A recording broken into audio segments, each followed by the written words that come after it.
आज सुबह के 5 प्रमुख सुर्खियों में देखेंगे कि फोन पे ने लंका पे के साथ साझेदारी किया और श्रीलंका में अब यूपीआई भुगतान शुरू हो चुका है। जापान, अमेरिका ने हाइपरसोनिक मिसाइलों के लिए इंटरसेप्टर विकसित करने के लिए एक अनुबंध पर हस्ताक्षर किए। नंदिनी डेयरी T20 विश्व कप 2024 के लिए स्कॉटलैंड को प्रायोजित स्पॉन्सर करेगी। नायरा एनर्जी एथेनॉल संयंत्रों में 600 करोड़ रुपए का निवेश करेगी और 2 एथेनॉल संयंत्रों का ये अनुमानित खर्चा आने को है। IIPE ने एक पर्यावरण अनुकूल जल उपचार समाधान को विकसित कर लिया है, ऐसा उसका दावा है। जानते हैं क्या खास बात है। अब जानते हैं कि भारत की इलेक्शन कमीशन ने श्याम रंगीला का नामांकन क्यों खारिज किया, क्या नियम और शर्तें हैं। जानते हैं। वाराणसी लोकसभा क्षेत्र से श्याम रंगीला का नामांकन खारिज कर दिया गया और हाल ही में श्याम रंगीला के द्वारा वीडियो बनाकर जारी किया है कि उन्हें नामांकन भरने से मना कर दिया गया है। अब जानते हैं कि क्या है इलेक्शन कमीशन का नियम और शर्तें। सबसे पहला जो नियम है कि केवल वे लोग ही पात्र हो सकते हैं जिनके पास आवेदन फार्म में निर्वाचन अधिकारी के द्वारा स्वीकार किए गए हैं। साथ ही उम्मीदवार भारत का नागरिक होना चाहिए और उसका जो आयु है ये 25 वर्ष से अधिक होना चाहिए। अब जानते हैं कि किस कंडीशन में इलेक्शन कमीशन किसी भी उम्मीदवार का जो नामांकन है ये खारिज कर सकता है। पहला नियम ये है कि उन्हें प्रतिज्ञान की शपथ नहीं लिया है। दूसरा, हस्ताक्षरों से संबंधित अगर विसंगतियां पाई जाती है, तिथि के बाद नामांकन जमा किया जाता है। क्योंकि श्याम रंगीला एक फेमस पर्सन है इसलिए वो हाल ही में सुर्खी में है, लेकिन आप यदि नियम शर्तों को पूरा नहीं करेंगे तो आपका जो नामांकन है ये शामिल नहीं किया जा सकता है। अब जानेंगे कोलेक्ट्रल कैंसर क्या है। यह बड़ी आंत में विहदात्र या मलाशय में होता है। विशेषताएं में देखेंगे कि यह एक ऐसा कैंसर है जो बड़ी आंत या मलाशय में शुरू होता है, छोटे कोमल पॉलिप्स के रूप में विकसित होता है जो कैंसर के रूप में बदल जाता है धीरे धीरे।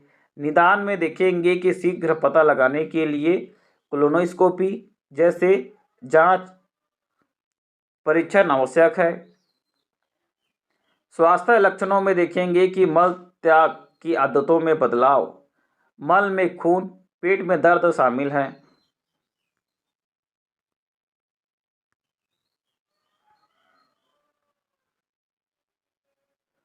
उपचार में देखेंगे कि इसमें सर्जरी, विकिरण और जरूरत पड़े तो कीमोथेरेपी के माध्यम से किया जाता है।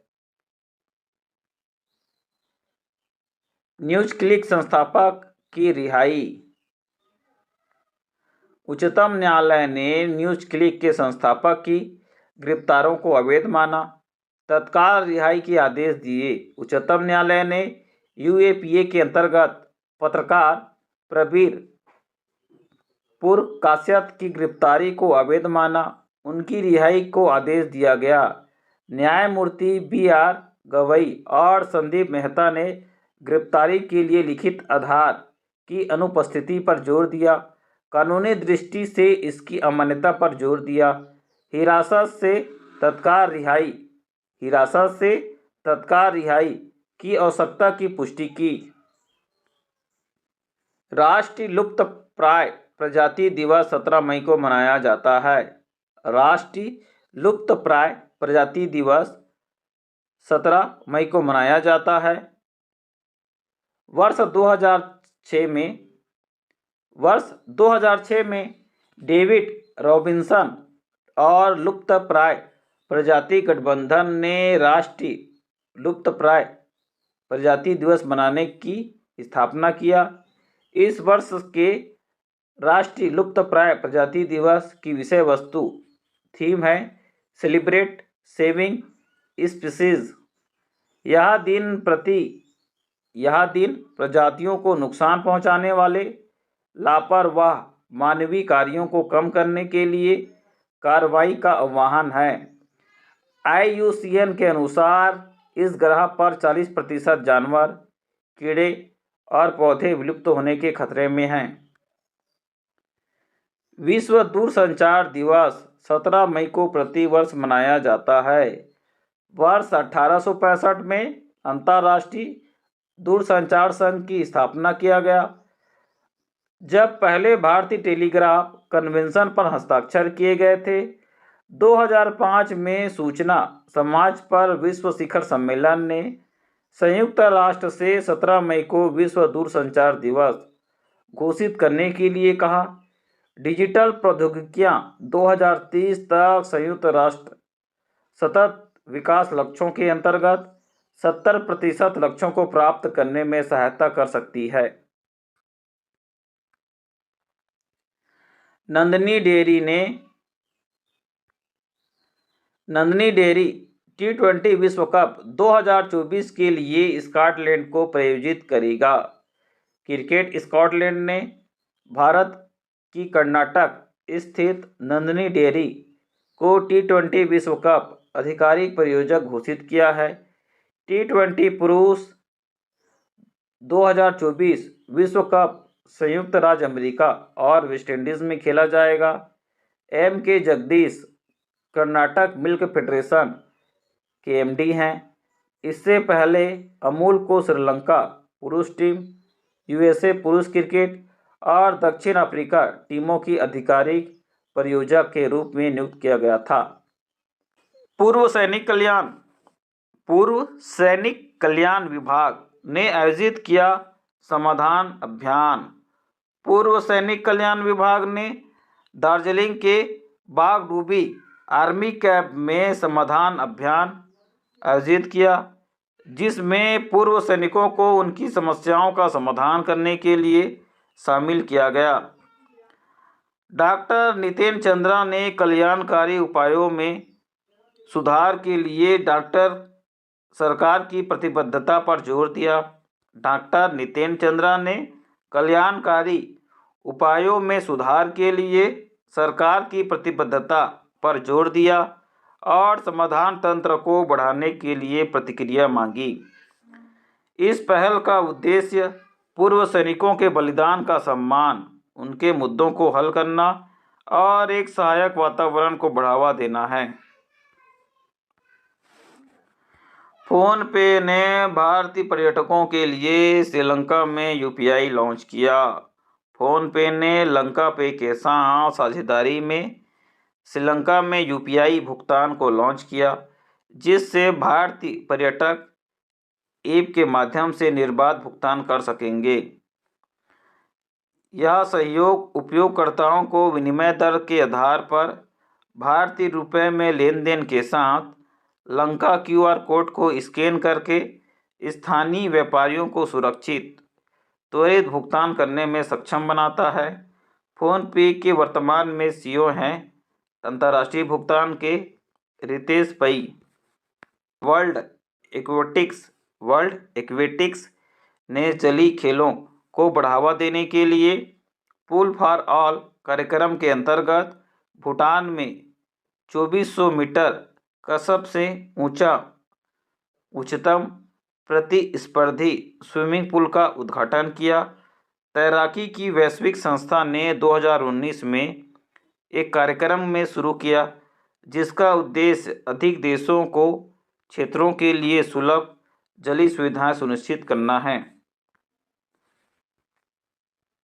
HRH prince Jigyel Ugyen Wangchuck Bhutan Olympic समिति के अध्यक्ष हैं। विश्व एक्वेटिक्स के अध्यक्ष हैं Husain Al Musallam. India skills 2024 Bharat की सबसे बड़ी कौशल प्रतियोगिता नई दिल्ली में है। कौशल विकास मंत्रालय ने सचिव अतुल कुमार तिवारी ने देश भर के 900 से अधिक प्रतिभागियों के साथ कौशल, नवाचार और दृढ़ संकल्प का जश्न मनाते हुए नई दिल्ली में इंडिया स्किल्स 2024 का उद्घाटन किया। यशोभूमि द्वारिका में आयोजित इस कार्यक्रम में 30 से अधिक राज्यों और केंद्र शासित प्रदेशों ने भाग लिया, जिसमें पारंपरिक शिल्प से लेकर अत्याधुनिक प्रौद्योगिकियों तक 61 कौशल प्रतिस्पर्धाएं शामिल थी। यशोभूमि द्वारिका में आयोजित इस कार्यक्रम में 30 से अधिक राज्यों, केंद्र शासित प्रदेशों ने भाग लिया, जिसमें पारंपरिक शिल्प से लेकर अत्याधुनिक प्रौद्योगिकियों तक 61 कौशल प्रतिस्पर्धाएं शामिल थी। 2024 विश्व वन्य जीव अपराध रिपोर्ट। 2024 का विश्व वन्य जीव अपराध रिपोर्ट संयुक्त राष्ट्र के द्वारा 2024 विश्व वन्य जीव अपराध रिपोर्ट जारी किया गया। प्रभावित पशु प्रजाति है। गेंडे के सींग का बाजार सबसे बड़ा है, 29%। इसके बाद पेगोलिन सल्क 28%, हाथी के दांत 15वां स्थान रखता है। प्रभावित पौधों की प्रजाति है मूंगा 16%, क्राकोडिलियन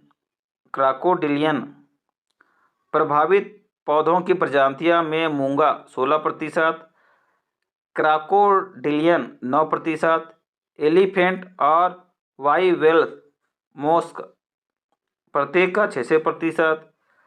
वस्तु जब्ती में देखेंगे कि मूंगे के टुकड़े 16%, जीवित नमूने 15%, जंतु उत्पाद औषधि 10% शामिल हैं। Times hyper education young university ranking 2024।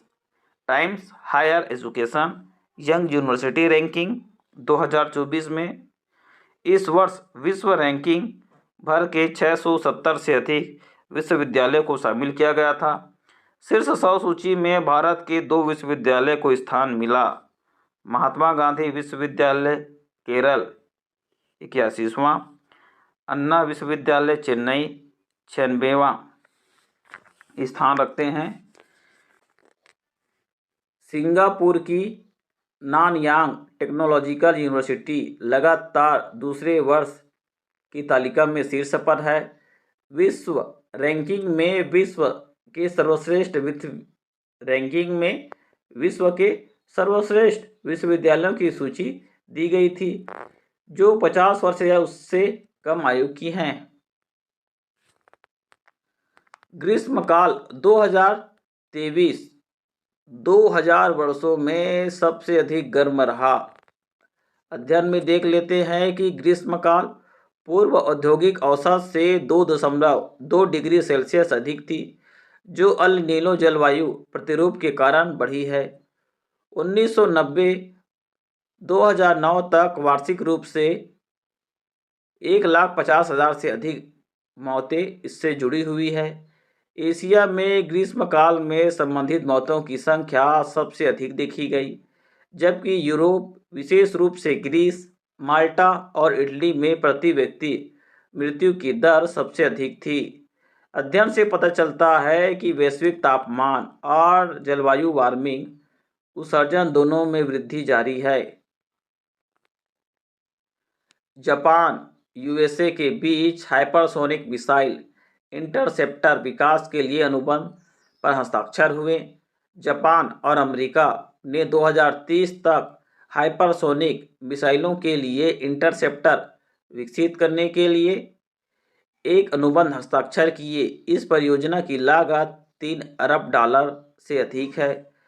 Japan ने मिसाइल इंटरसेप्टर के विकास के लिए अपने 2024 के बजट में 75 बिलियन येन 480 मिलियन आवंटित किया है।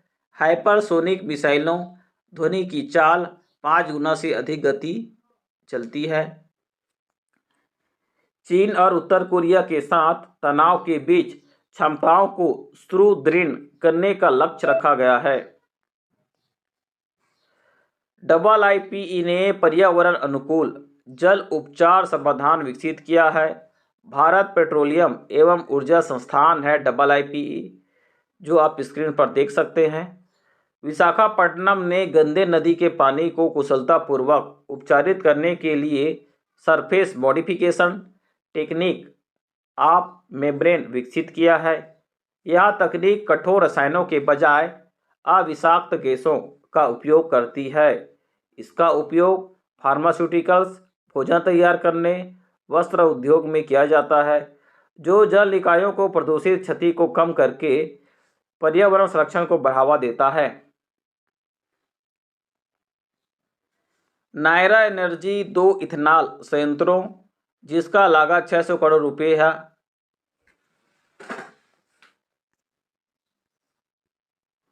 नायरा एनर्जी 2 इथेनॉल संयंत्रों में 600 करोड़ रुपए का निवेश करने जा रहा है। वित्त वर्ष 2026 तक सरकार के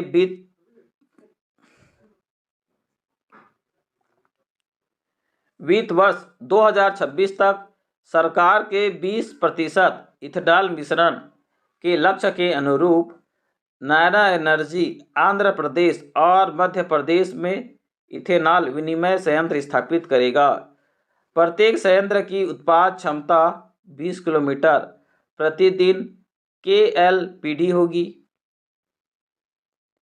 जिसे शीघ्र लगभग 1000 KLPD तक विस्तारित किया जाएगा।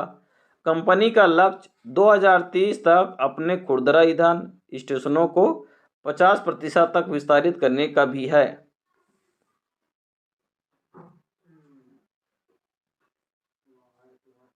इस प्रकार से आज का ये घटनाक्रम हो चुका है कंप्लीट। कल मैं आपसे मिलूंगा नए करंट अफेयर के नए घटना चक्रों के साथ। तो आप स्वस्थ रहें, मस्त रहें, पढ़ते रहें। जय हिंद।